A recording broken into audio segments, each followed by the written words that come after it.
Bismillahirrahmanirrahim. Alhamdulillah. Ashhadu an la ilaha illallah wahdahu la syarika lah. Wa ashhadu anna sayyidana Muhammadan abduhu wa rasuluh. Allahumma salli wa sallim wa barik ala sayyidina wa habibina Muhammad wa ala alihi wa sahbihi wa man tabi'ahu dah, amma ba'd. Yang kita hormati dan kita cintai para habaib, para alim ulama, guru-guru agama, para muhibbin, hadirin hadirat rahimakumullah. Seperti Abu Jahal bin Hisham. Abu Jahal adalah orang yang dimuliakan di Mekah, orang yang dianggap tempat orang-orang minta saran petunjuk. Abu Jahal orang yang sangat dihormati. Abu Jahal seorang yang dituakan. Begitu muncul Nabi Muhammad sallallahu alaihi wasallam, Abu Jahal ini merasa bahwa aneh. Kenapa Allah Subhanahu wa taala memberikan wahyu kepada ini Muhammad bukan kepadaku? Padahal aku lebih tua, aku lebih dihormati dan sebagainya. Nah, karena perasaan takabur itulah yang menyebabkan Abu Jahal dan kawan-kawan itu ingkar kepada Nabi Muhammad sallallahu alaihi wasallam. Tapi kalau mereka orang-orang kafir di bapandiran, mereka percaya bahwa Muhammad itu adalah benar-benar Rasul Allah Subhanahu wa taala. Ada pula orang yang kafir kepada Nabi Muhammad sallallahu alaihi wasallam karena mereka itu hubbul jah, karena mereka cinta kepada kekuasaan. Dia percaya, dia yakin bahwa Nabi Muhammad itu adalah benar-benar utusan Allah. Tapi karena mereka khawatir kekuasaannya hilang, mereka khawatir kerajaannya hilang, mereka ingkar kepada Nabi Muhammad sallallahu alaihi wasallam. Contohnya Kaisar Romawi atau Herakla. Herakla ini adalah rajanya Romawi. Dia asal-muasalnya percaya tentang kebenaran Nabi Muhammad sallallahu alaihi wasallam. Dia percaya. Dia kumpul rakyatnya di satu tempat. Dia umumkan bahwa siapa-siapa yang ingin selamat, siapa-siapa yang ingin tetap kerajaannya, ikutlah kepada Nabi Muhammad sallallahu alaihi wasallam. Rakyatnya mengamuk, beragama Nasrani. Rakyatnya keberatan kalau rajanya masuk Islam. Akhirnya si raja Kaisar Romawi ini membatalkan niatnya untuk masuk Islam semata-mata karena mempertahankan kekuasaannya itu. Padahal dia mengakui bahwa Muhammad itu adalah Rasulullah sallallahu alaihi wasallam. Ada lagi orang-orang yang mana mereka itu ingkar kepada Nabi Muhammad sallallahu alaihi wasallam karena dengki. Sombong seperti Abu Jahal dan kawan-kawan. Mempertahankan kerajaan kekuasaan seperti Kaisar Romawi. Ada lagi orang yang ingkar kepada Nabi Muhammad padahal dia mengakui kebenarannya, tapi ingkar karena dengki dengan Nabi Muhammad sallallahu alaihi wasallam. Itu adalah yang bernama Abdullah bin Ubay bin Salul, Raisul Munafiqin di Madinah, tokoh orang munafik di Madinah. Tokohnya orang munafik di Madinah, Abdullah bin Ubay. Kenapa sebabnya Abdullah bin Ubay ini ingkar kepada Nabi Muhammad? Karena dia dengki. Kenapa dia dengki kepada Nabi Muhammad? Karena Abdullah bin Ubay ini sudah disepakati oleh orang Madinah akan dilantik menjadi kepala suku di Madinah. Tinggal lagi menentukan hari tanggal pelantikannya. Tokoh-tokoh Madinah, bangsa Aus, bangsa Khazraji sepakat sudah mengangkat Abdullah bin Ubay untuk menjadi kepala di Madinah. Cuma harinya masih belum ditentukan kapan resminya dilantik Abdullah bin Ubay. Begitu menunggu peresmian Abdullah bin Ubay dilantik ini, tiba-tiba Rasulullah SAW sampai di kota Madinah, hijrah dari Makkah Al-Mukarramah. Itu Nabi kita sampai di Madinah, orang Madinah berpaling dari Abdullah bin Ubay. Mereka semua menghadap kepada Rasulullah SAW. Orang yang dulunya mengangkat, memuji kepada Abdullah bin Ubay, sekarang beralih kepada Nabi Muhammad SAW. Nah, inilah akhirnya Abdullah bin Ubay menjadi orang yang munafik, menentang kepada Rasulullah karena dengki, karena jabatan yang akan disandangnya. Seolah-olah dia sekarang beralih kepada Nabi Muhammad SAW. Para muhibbin rahimakumullah. Jadi Allah Subhanahu wa taala menyatakan bahwa balil ladzina kafaru bi izzati wa shiqaq. Orang-orang kafir itu mereka sebenarnya gengsi saja. Padahal mereka mengakui bahwa Nabi Muhammad itu adalah benar-benar Rasulullah sallallahu alaihi wasallam. Ada yang takabur, ada yang hubbul jah, cinta kedudukan, ada yang dengki. Salah satu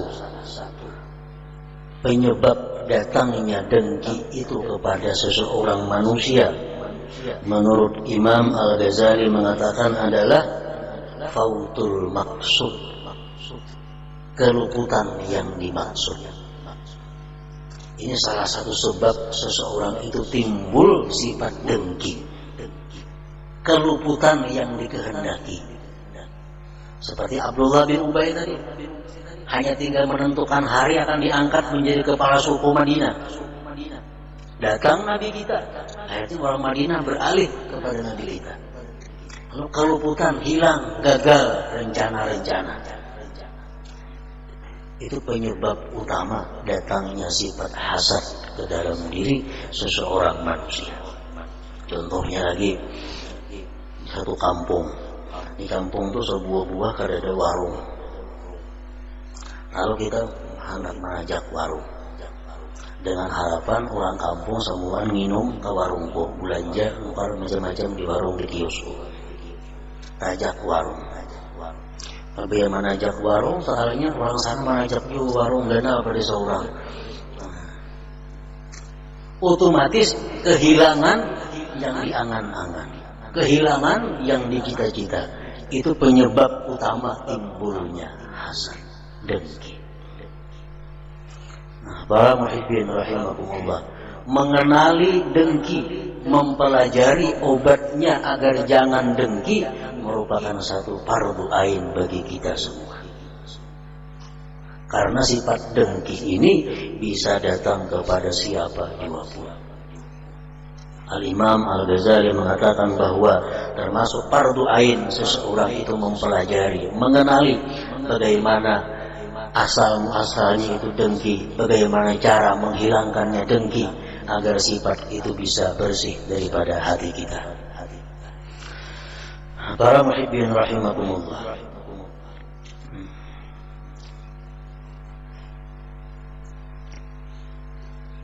Jadi kedengkian yang ada dalam diri kita wajib kita menghilangkannya. Dengan apa kita menghilangkan kedengkian itu? Caranya, obatnya. Para ulama menjelaskan obatnya menghilangkan dengki itu adalah merupakan ramuan daripada ilmu dan amal. Orang punya ilmu kan cukup untuk menghilangkan dengki. Harus disertai dengan amal. Nah, apa ilmunya untuk menghilangkan dengki di dalam hati setiap manusia? Mereka menjelaskan bahwa hendaknya mengetahui orang yang dengki itu bahwa dengki itu adalah dosanya besar. Kalau kita keberatan ada orang lain dapat nikmat Allah, itu dosanya besar. Kayak apa besarnya dosanya itu bayangan kita. Rasulullah menggambarkan al-hasad ya'kulul hasanat kama ta'kulun narul hatab. Dengki itu memakan kebajikan-kebajikan kita sebagaimana api memakan kayu bakar. Itu gambaran tentang besarnya dosa orang yang dengki. Harus kita ketahui itu. Yang kedua, bila mana kita ini dengki berarti syarat ta iblis wal kufar. Kita bersekutu dengan iblis. Kita bersekutu dengan orang-orang kafir. Bersekutu apa? Iblis, orang kafir senang kalau ada orang mukmin hilang nikmatnya. Iblis, orang-orang kafir gembira kalau ada orang beriman hilang nikmatnya. Kalau kita demikian punya hati kita hati iblis. Hati kita hati kufar, hati orang kafir.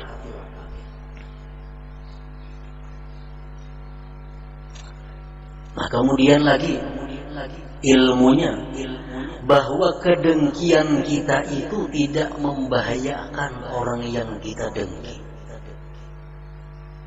Kayak apapun kuatnya dengki kita, kada akan bisa menghilangkan nikmat orang yang didengki. Usaha Abdullah bin Ubay untuk menghancurkan Rasulullah bukan main usahanya, tapi semuanya gagal. Kenapa? Karena kedengkian itu kada akan bisa membahayakan orang yang didengki.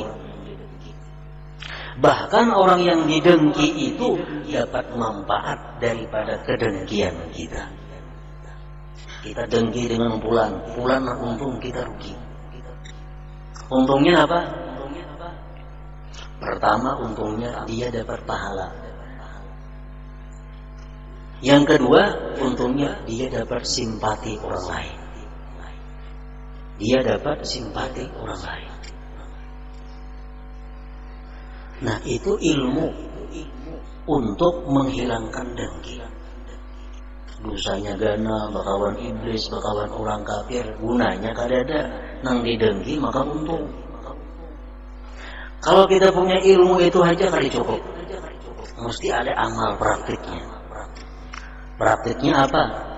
Para ulama mengatakan ayyuk sirat doa lil mahsud wasana'ala. Kita banyak-banyak mendoakan orang yang didengki itu agar dapat kebaikan. Dan kita sering-sering memuji orang yang kita dengki itu. Ini obatnya. Hati kita dengki kepada fulan. Imbas sembahyang doakan, ya Allah fulan na ulan dengki itu na panjangkan umurnya, sihatkan badannya, luaskan rezekinya, selamatkan dia dunia akhirat. Doakan macam itu. Ya Allah, hamba dengki kepada fulan, maka murahkan rezekinya, panjangkan umurnya, sihatkan badannya, selamatkan dia dari segala macam bala dunia dan akhirat.